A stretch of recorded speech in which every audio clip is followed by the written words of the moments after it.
지난 시간에 말씀을 기억하실 것입니다. 향유를 부어드린 여인에 대해서 말씀을 나눴죠. 깨어있다는 것이 어떤 의미인가? 다가온 시간을 그냥 지나가는 시간으로 보는 것이 아니라 기회의 관점에서 바라보는 영적 감각이 살아있어야 된다.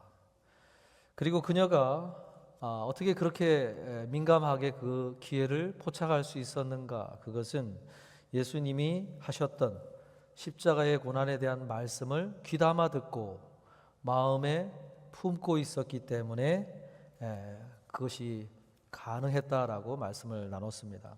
말씀이 우리를 깨워주는 역할을 한다는 것이죠. 오늘 본문도 그런 내용의 말씀을 담고 있습니다. 오늘 본문 27절을 보면 예수께서 제자들에게 이르시되 너희가 다 나를 버리리라. 이는 기록된 바 내가 목자를 치리니 양들이 흩어지리라 하였음이니라 그래요. 예수님께서 제자들에게 무슨 말씀을 하셨습니까? 너희가 다 나를 버리리라 그랬어요. 너희가 다 나를 버리리라. 이 말씀은 정확히 조금만 지나면 현실이 될, 현재가 될 그 제자들의 모습을 담고 있는 말씀이었습니다. 이런 말씀의 특징 때문에 그 말씀이 우리를 깨워준다는 거예요. 제자들을 깨워주기 위해서 이 말씀을 하신 것이죠. 그리고 이들을 데리고 겟세마네 동산에 가서 깨어있으라 그러자고 말씀을 하시지 않습니까? 이 말씀을 들을 때 말씀을 가리키는 지점은 그들이 마주하지 않는 지점이었어요. 미래의 어느 지점을 가리키면서 곧 마주할 것이다. 그런 것을 염두에 두시면서 그들에게 이 말씀을 하신 것입니다. 우리가 말씀을 들을 때 이런 차원에서 말씀을 본다면 정신이 번쩍 들게 되는 거죠. 혹시 이 말씀이 나의 어느 지점을 염두에 두고 하신 말씀은 아닌가? 이런 생각을 하고 말씀을 대하면 정신이 번쩍 든다는 거예요. 단순히 현재 시점에 맞냐 안 맞냐, 현재 나에게 유익이 있느냐 없느냐, 그런 차원에서 말씀을 대하는 것과 이 말씀이 가리키고 있는 지점이 어딘가, 그것을 궁금해하면서 말씀을 들으면 바라보는 생각이 달라지고 자세가 달라지고 태도가 달라진다는 것입니다. 하나님은 시간 밖에서 우리의 삶을 들여다보시기 때문에 기본적으로 우리의 과거와 미래와 현재를 동시에 보면서 그 말씀을 하는 거예요. 그렇기 때문에 말씀에는 우리의 과거가 묻어나고 미래가 묻어나고 현재가 묻어나는 거예요. 그래서 같은 말씀을 가지고도 어떤 사람은 과거를 묵상하고 같은 말씀을 가지고 오늘 처한 현재의 상황을 묵상하기도 하고 그 말씀을 가지고 다가오는 미래의 염려들을 묵상하기도 해요. 그래서 말씀을 가지고 나눌 때 보면 적용의 포인트가, 적용의 지점이 다 다른 그런 특징을 말씀은 가지고 있는 것입니다. 지금 현재 말씀이 나에게 맞지 않는다 생각이 되더라도 곧 얼마 지나지 않으면 맞게 되는 시점이 있다는 거예요. 1900년도에 활동하면서 우리 개신교회에 아주 큰 영향을 미친 신학자 한 분이 있습니다. 칼바르트라고 하는 스위스 출신의 이 신학자인데, 이분이 말씀이 우리에게 들려지는 시간을 어떻게 정의했냐면, 말씀이 선포되는 시간은 하나님의 미래가 우리가 살고 있는 현재 속으로 침투하는 시간이다 그랬어요. 침투하는 시간. 말씀을 듣는 순간 다가올 하나님의 뜻이 우리의 생각 속에 스며들고 있는 시간이라는 거예요. 스며들고 있는 시간.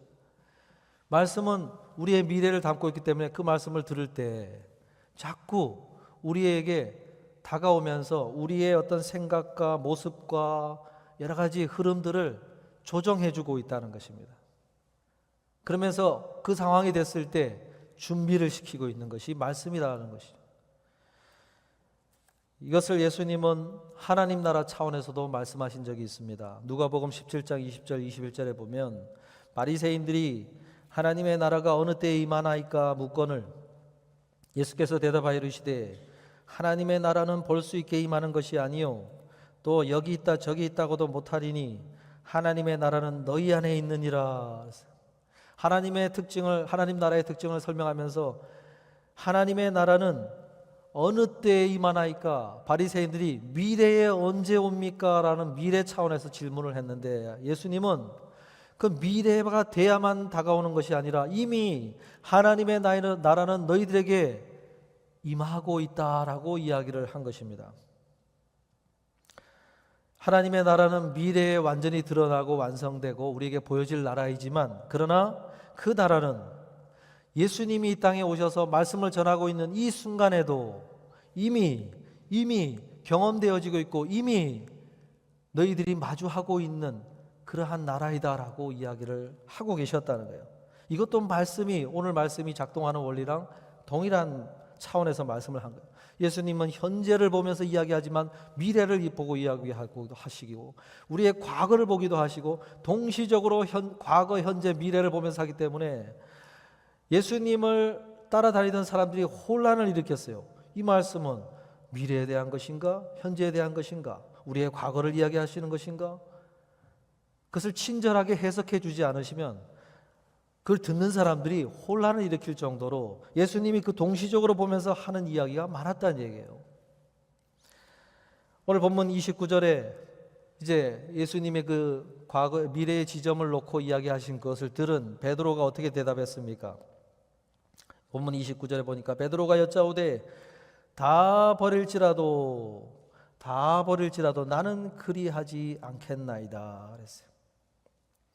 여기서 우리의 모습이 나오는 것이죠. 이게 하나님의 말씀을 대하는 우리들의 보통의 모습이라고 할 수 있어요. 베드로는 예수님의 말씀을 어떻게 대한 것이냐면 다 버릴지라도 그 말씀은 나에게는 맞지 않습니다 라고 이야기하는 거예요.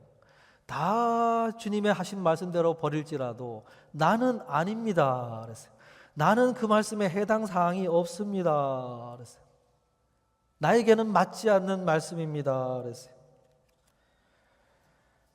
우리는요 이런 모습이 있어요. 어떤 때는 순종해야 될 말씀으로 받아들이고 어떤 거는 자기에게 생각에 맞지 않는다는 말씀은 나를 적용해서 제외시켜 버려요. 순종하지 않아도 된다고 생각을 한다는 것입니다. 상황에 따라 말씀을 받아들이기도 하고 또는 받아들이지도 않는 경우들이 있다는 거예요. 그리고는 뭐라고 그랬습니까? 이 베드로의 고백 속에는 뭐가 들어있냐면 다 그리할지라도 나는 그리하지 않겠나이다. 이 말에는 자신이 그런 상황을 통제할 수 있다고 생각한 것입니다. 컨트롤할 수 있다고 생각한 것입니다. 자신의 의지로, 자신의 능력으로 그런 상황이 닥친다 할지라도 자기는 그렇게 하지 않을 수 있다고 이야기를 한 것입니다. 한마디로 베드로는 예수님의 말씀에 대한 신뢰를 한 것이 아니라 자기 자신에 대한 신뢰를 이야기한 것입니다. 이 고백은 자기 자신의 의지, 자기 자신의 능력, 자기 자신의 경험 이것을 의지하고 이것을 신뢰하고 예수님께 고백을 한 것입니다. 이것이 우리의 자화상이라고 할 수 있어요. 우리의 모습입니다. 하나님의 말씀보다 자신의 의지, 자신의 지식, 자신의 경험을 더 위에 놓는다는 것입니다. 주님의 말씀을 그저 참고해야 될 참고 자료이지 반드시 순종하고 진지하게 고민하고 따라가야 될 말씀으로 여기지 않는 모습. 얼마든지 자기는 그 상황을 컨트롤할 수 있다. 얼마든지 나는 이것을 헤쳐나갈 수 있다. 그렇게 생각을 한다는 것입니다. 사도 바울이 그런 사람이었어요. 아주 자의식이 강한 사람이었어요. 마음만 먹으면 뭐든지 할 수 있을 거라고 생각한 사람이었어요. 왜요? 그가 가진 스펙이 대단했어요. 당시에 로마 시민권을 가진 사람, 황제에게 재판을 받게 해달라고 요구할 수 있는 그런 권리를 가진 사람이었어요. 그리고 학문적으로도 최고의 학자에게서 율법을 공부한 사람이었어요. 그러니 어디 내놓아도 스펙으로 어디 가서 뭐라 그럴까, 자존심이 상할 수 있는 상황을 만들 수 없는 사람이었어요. 그런 사람이니, 그리고 그 당시에 권력자들이 자기에게 신뢰를 해서 군사를 움직일 수 있는 군사권을 주지 않습니까? 무력까지도 다스릴 수 있는 그런 사람이었어요. 얼마나 기세가 대단했겠습니까? 그런 사람이 무엇을 배웠느냐? 다메섹으로 가던 길에 강한 빛으로 나타나신 예수님 앞에 꼬꾸라져서 엎드린 상황에서 그걸 겪으면서 그의 고백이 달라졌어요. 빌립보서 4장 13절에 고백하기를 내게 능력 주시는 자 안에서 내가 모든 것을 할 수 있느니라. 그가 이전에 가지고 있었던 고백은 내가 모든 것을 할 수 있느니라, 이 고백을 가진 사람이었다고 한다면, 예수님을 만난 이후로 변화된 것은 뭐가 붙었냐면 내게 능력 주시는 자 안에서, 이게 붙어버렸어요. 그분이 능력 주시면 할 수 있는 것이고, 그분이 능력 주시지 않으면, 허락하지 않으시면 할 수 없다. 이 고백이 바뀌어버린 거예요. 자신에게 능력을 주시는 예수 그리스도를 더 신뢰하게 된 것이죠. 예전에는 자신의 의지와 능력과 학문과 권력과 사회적인 위치를 더 신뢰하던 사람이 예수 그리스도를 더 신뢰하는 사람으로 변화되었다는 거예요. 여러분, 오늘 이 바울의 변화, 이것이 오늘 우리들에게 있게 되기를 바랍니다. 이것이 있어야 되는 것입니다. 누가 지혜로운 자인가? 누가 참으로 다가올 미래를 정말로 준비할 수 있는 자인가? 질문했을 때 그것은 다 그리할지라도 나는 그리하지 않겠다라고 하는 베드로의 고백, 그것은 어리석은 자예요. 다 할 수 있다라고 생각하고 있는, 내가 모든 것을 할 수 있느니라 그것만 가지고 있는 사람은 어리석은 자예요. 주님의 말씀을 진지하게 받아들이고 혹 내가 이런 상황에서 하지 못할 수도 있지 않을까? 그래서 생각할 수 있는 사람, 혹 내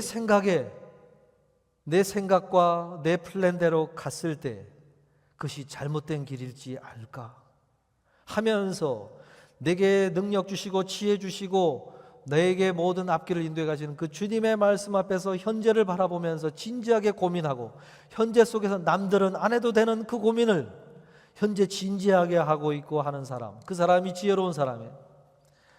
초대 교회에 그리스도인으로 살았던 사람들이 어리석은 자로 취급을 받았던 사람들이었어요.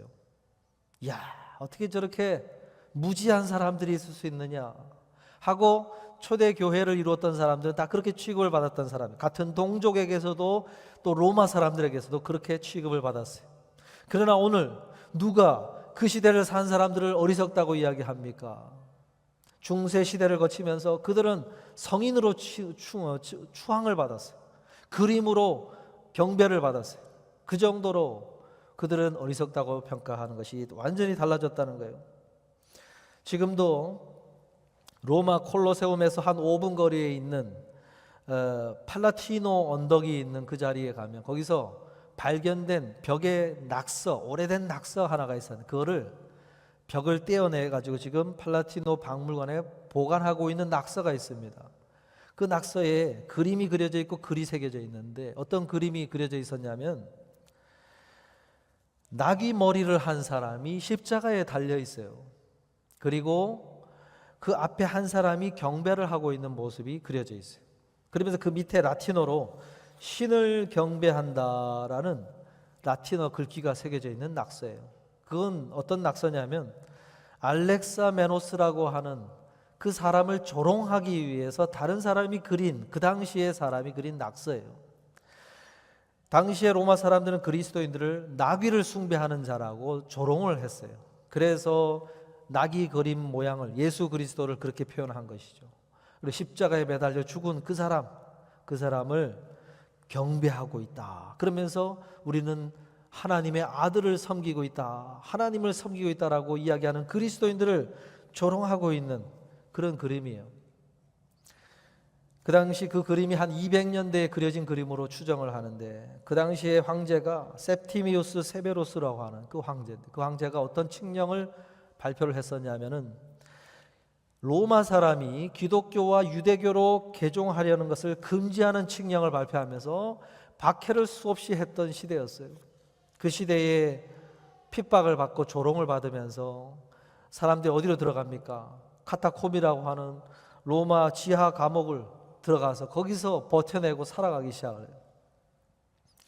그때 그 조롱을 받았던 카타콤으로 들어갔던 그리스도인들이, 그들은 어떤 그림을 그리면서 그 시절을 지냈냐면은 익두스라고 하는 예수 그리스도 하나님의 아들 구세주라고 하는 약자를 모아보면 물고기라고 하는 익두스의 약자가 만들어지지 않습니까? 그것을 물고기 그림을 그리면서 그 신앙을 고백하면서 지냈고, 또 그림을 어린 양을 어깨에 메고 걸어가고 있는 목자 대신 예수 그리스도를 그림을 그리면서 사망의 음침한 자신들의 그 골짜기, 현재의 골짜기를 지나 푸른 초장으로 인도해 가시는 예수 그리스도를 소망하면서 그 시절을 지냈어요. 그리고 배를 한 곳에 고정시키는 닻의 모습을 그리면서 세상의 풍랑 속에서도 흔들리지 않는 영원한 삶에 대한 자신들의 중심을 고백하면서 그 시절을 지냈어요. 누가 어떤 그림을 보면서 진정한 지혜자요, 온전한 지혜롭게 그 시대를 지난 사람이라고 평가를 받고 있습니까? 그 알렉사메노스의 낙서를 그린 그 사람을 지혜롭다고 여긴 사람 아무도 없어요. 오히려 카타콤에서 그린 그 그림을 귀중하게 여기고, 지금도 성지순례를 하는 사람들이 그곳에 가서 눈물을 흘리면서 그들이 어떻게 삶을 살아왔는지 존경을 표하는 그런 모습이 됐다는 것이죠. 오늘도 마찬가지입니다. 오늘도 우리는 그런 삶의 방식을 추구하는 사람들이요, 그렇기 때문에 말씀을 통해서 깨어있는 삶을 살기를 추구하는 사람들이죠. 고린도후서 4장 18절에서 말씀하지요. 우리가 주목하는 것은 보이는 것이 아니요 보이지 않는 것이니 보이는 것은 잠깐이요 보이지 않는 것은 영원함이라. 현실로 다가오진 않았으나 말씀으로 바라본 영원한 하나님의 나라를 주목하면서 그렇게 현재를 살아가는 사람들, 그리고 당시에는 조롱을 받고 피해를 입으면서 핍박을 받으면서 지낸다 할지라도 그것이 결국은 지혜로운 자라고 평가받을 것을 기억하면서 현재를 살아가는 사람들, 그들이 초대 교회를 이룬 사람들의 삶의 방식이었고, 오늘 후대에 우리가 따라야 될 삶의 방식이라는 것입니다. 사랑하는 성도 여러분, 오늘 이러한 삶의 관점, 방식을 가질 수 있기를 바랍니다. 베드로를 보면서 우리는 그런 생각을 하게 됩니다. 예수님은 그런 베드로에게 다시 한번 말씀을 합니다. 오늘 30절 보니까 예수께서 이르시되 내가 진실로 내게 이르노니 오늘 이 밤 닭이 2번 울기 전에 네가 3번 나를 부인하리라. 이 밤에 닭이 2번 울기 전에 3번 나를 부인하리라. 구체적인 시간과 횟수까지 정확하게 알려주시면서 다시 예수님께서 말씀을 하셨어요. 그랬을 때 베드로의 대답이 무엇입니까? 본문 31절에 보니까 베드로가 더욱 힘있게 말하되 내가 주와 함께 죽을지언정 주를 부인하지 않겠나이다 하고 모든 제자도 이와 같이 말하니라 그랬어요. 여러분, 우리는 이 베드로가 힘있게 강조하여 다시금 이야기한 이 말이 어떻게 결론 맺는지를 다 말씀의 기록을 통해서 알고 있습니다. 베드로와 제자들이 자신 있게 얘기했던 이 확신 있는 고백은 전혀 다가온 시험을 이길 힘이 없었다는 것이죠. 얼마 지나지 않아 그들의 확신은 다 사라져버리고 그들은 도망쳤고, 베드로 같은 경우는 3번이나 예수님을 부인했었죠. 이 장면은 우리들에게 무엇을 알려주냐면, 하나님 나라를 향하여 나아가는 신앙의 걸음은 우리의 결심이나 의지로 되는 것이 아니라는 것입니다. 더욱 힘있게 얘기한들 그것을 지킬 힘이 없고 의지가 없고 능력이 없는 것이 우리들의 모습이라는 거예요. 오직 이 길을 걸어낼 수 있는 유일한 길은 예수 그리스도께서 하신 그 말씀에 대한 진지한 반성과 그 말씀을 마음에 품고 그 말씀에 깨어있는 길, 그 길 외에는 없다는 거예요. 그래서 예수님은 가룟 유다를 제외한, 그 말을 듣다가 뛰쳐나간 가룟 유다를 제외한, 성만찬 자리에서 뛰쳐나갔지 않습니까? 그 가룟 유다를 제외한 11명을 제자를 데리고 어디를 데려가느냐? 겟세마네 동산으로 이 말씀을 마치시고 데려갔다 그랬어요. 겟세마네 동산에서 9명은 입구 쪽에 남아있게 하고 핵심 세 제자 베드로와 야고보 요한은 예수님이 기도하시는 곳, 돌 던질 만한 거리에, 목소리가 들릴랑말랑한 그 거리까지 데리고 가셔서 거기에 머물면서 깨어 있으라, 여기 앉아 깨어 있으라, 이렇게 하시고는 기도하러 들어가셨다고 소개를 하죠. 왜 이렇게 제자들을 여기로 데려가셨을까요? 왜냐하면 이 모습으로만 하나님의 나라를 끝까지 소망하며 걸어갈 수 있기 때문에, 예수님의 제자로 예수님이 오라고 하신 그 길을 따라갈 수 있기 때문에 그들을 거기로 데려간 거예요. 이 장면을 보면서 시리아의 교부였던 에프렘이라고 하는 교부가 이런 기도문을 남겼습니다. 주여, 내 안에 잠을 깨우소서. 내가 스스로 강하다고 여길 때 가장 쉽게 넘어지는 자가 나임을 알게 하소서. 나를 내 힘에서 건져내어 주의 곁에 머무르게 하소서. 나를 내 힘에 확신하고 있는 그러한 생각에서 벗어나 주의 곁에 머물게 하소서 그랬어요. 제자들이 그런데 어떻게 됐습니까? 거기 앉아 깨어 있으라고 그랬는데, 기도하라고 한 것도 아니에요. 예수님의 정확한 말씀은 기도하라고 한 것도 아니에요. 여기 앉아 깨어 있으라. 여기 앉아 깨어 있으라. 그게 정확한 예수님의 말씀이었어요. 그런데 어떻게 했습니까? 깨어 있지 못했어요. 잠들었지요. 그들이 왜 잠들었을까요? 피곤해서가 아니에요. 더 정확하게 말하면 피곤해서가 아니에요. 자기 자신을 너무 신뢰했기 때문에, 그럴 수 있다고 생각하고 있었기 때문에 잠들어 버린 거예요. 언제든지 자신들이 고백한 대로 그 상황을 컨트롤할 수 있다고 자신들의 의지를 신뢰했기 때문이고, 자신의 능력을 과신했기 때문에 여기 앉아 깨어 있으라 그러질 못했어요. 여러분, 예수님이 오늘 우리에게 바라시는 게 뭐냐? 예수님이 드리시는 기도의 자리에 앉아 머물러 있으라. 거기에 깨어 있어라. 예수님의 기도 소리를 들으면서 거기에 앉아 있으라고 한 것이 예수님이 요구한 유일한 요구였어요. 우리가 머물러야 될 자리가 어딘가 한번 돌아보실 수 있기를 바랍니다. 올 한 해 내가 머물러 있어야 됐을 자리가 어디였는가? 내가 머물러 있어야 되는데 머물지 못하고, 깨어 있어야 되는데 깨어 있지 못하고 떠난 자리, 잠들어져 있었던 자리는 어딘가? 이런 면에서 본다면 우리가 기도하는 시간은 사실은 내가 기도를 시작하기 전에 이미 예수님이 기도하고 있는 자리였다고 할 수 있죠. 말씀을 내가 봐야 되겠다는 생각 때문에 펼쳐본 자리는 사실은 예수님이 그 전부터 말씀을 들려주고 있었던 시간이었다고 할 수 있습니다. 그 자리에 깨어 있어라, 앉아 있어라, 깨어 있어라. 언뜻 들었기 때문에 예수님이 무슨 기도를 했는지 그 핵심 세 제자의 입술로부터 얘기가 전해졌기 때문에 그나마 복음서에 기록이 됐어요. 예수님이 뭔 얘기를 하셨는가. 근데 그것도 풀 내용은 적혀진 게 아니에요. 왜냐하면 그들이 잠들었기 때문에. 언뜻 들은 말씀만 전하여 준 것입니다. 그들이 풀로 깨어 있었다고 한다면 예수님이 도대체 그 기도 속에서 무슨 기도를 했을까? 그게 나왔겠지요. 그러나 그들의 기억 속에는 예수님이 한 희미한 기억밖에 없었기 때문에 몇 줄밖에 예수님이 기도하지 않은 것으로 나오지만 사실은 많은 기도를 드리셨을 것입니다. 여러분, 올 한 해 내가 머물러 있어야 됐던 자리가 어디였는가 한번 돌아보실 수 있길 바라고, 혹 내가 힘들었으나 머물러 있었던 자리가 기억난다고 한다면 그 자리는 나를 예수님의 제자 되도록 버팀목이 되어 주었던 자리였을 것입니다. 그 자리 때문에 내가 그나마 여기까지 걸어올 수 있었을 것입니다.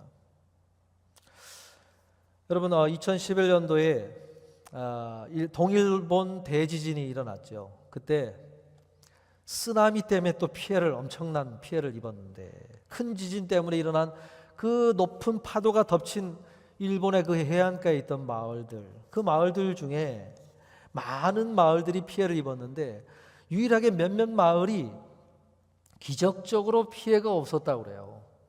기적적으로. 그래서 왜 그랬는가 한번 살펴보니까 그 피해가 적었던 마을들이 어떤 특징이 있냐면은 그 동일본 대지진이 나기 전에 아주 큰 지진, 그와 같은 지진이 1896년도와 1933년도에서도 있었다고 합니다. 그랬을 때 그 피해를 입었던 그 마을 조상들이 기념비를 정확한 위치에다가 세우면서 거기에 문구를 적어 놨다는 거예요. 이 기념비가 세워진 이 지점 아래로는 절대로 집을 짓지 말아라. 왜 그런가 봤더니 그 조상들이 그 파도를 피해서, 그 쓰나미를 피해서 피난을 높은 산으로 이렇게 지대로 옮겨갔는데 그만이 나중에 지나고 보니까 요 지점까지 파도가 왔더라. 그래가지고 그걸 표시한다고 그 기념비를 세우고는 자신들의 후대에 태어날 자녀들을 위해서 절대로 이 지점 밑으로는 집을 세우지 말아라 라고 표시를 해놓은 거라는 거예요. 그런데 세월이 지나면서 그 후대들이 그건 옛날 이야기지 하고는 귀담아 듣지 않고 이제 그냥 밑에다가 경제적으로 여러 가지 편리한 거 따지면서 집을 짓기 시작을 한 거라는 거예요. 그렇게 개발을 해가지고 많은 마을들이 그렇게 개발을 해놨는데 유독 몇몇 마을이 그 조상들의 얘기를 아주 귀담아 듣고는 그 밑으로는 커뮤니티가 단합을 해가지고 절대로 개발이 안 되도록 했다는 거예요. 그런데 2011년도 지진이 일어났을 때 그 마을들은 사람들이 그 참 어리석게 그러고 있느냐 그런 평가를 들으면서도 우직하게 그걸 했던 마을들은 정말로 그 피해로부터 고스란히 자신들의 집을 보호할 수가 있었는데, 그렇지 않았던 마을들은 너무나 큰 인명 피해, 재산 피해가 엄청났다는 거예요. 사랑하는 성도 여러분, 오늘 그 모습을 보면서 오늘 우리들의 모습을 한번 다시 생각해 보게 됩니다. 오늘 우리가 깨어 있다고 하는 것은 우리들의 믿음의 선조들이 들었고 거쳤던 많은 시행착오, 베드로가 자신이 한때 했던 이 고백들, 이런 것을 고스란히 여기다 이렇게 적어 놓는 이유는 우리를 향한 어떤 그런 마음이 있기 때문이죠. 사랑하는 성도 여러분, 당장 내가 눈에 보이는 유익이 없어 보여도, 당장은 불편해 보이고 비효율적으로 보이고 한다 할지라도 머물러 있어야 할 그러한 곳이 있다. 깨어 있어야 될 그러한 말씀이 있다는 것입니다. 그것을 정말로 진지하게 받아들이고 그것을 마음에 품고 삶을 갖고 가고 걸음을 걸은 사람들은 그것이 현재로 다가왔을 때 그것이 우리를 지켜주는 영적 경계선이 되어 그러한 은혜의 때를 만나게 된다는 것입니다. 사랑하는 성도 여러분, 올 한 해를 돌아오면서 떠난 자리들 한번 생각해 보시고, 그리고 올 한 해 연말을 마무리하고 이제 다시 다가오는 새해를 바라보는 이 시점에 내가 떠났던 자리 회복하실 수 있기를 바라고, 그것을 끝까지 잘 갖고 가셔서 주님 모실 그날, 또 혹 생각지 못한 어떤 다가온 인생의 많은 시험과 어려움, 고난 속에서도 그것이 나를 삶을 지켜주고 보호해주는 은혜의 기념비가 되고 은혜의 어떤 보호막이 되는 그런 것을 경험하는 저 여러분 되실 수 있기를 주님의 이름으로 축복합니다.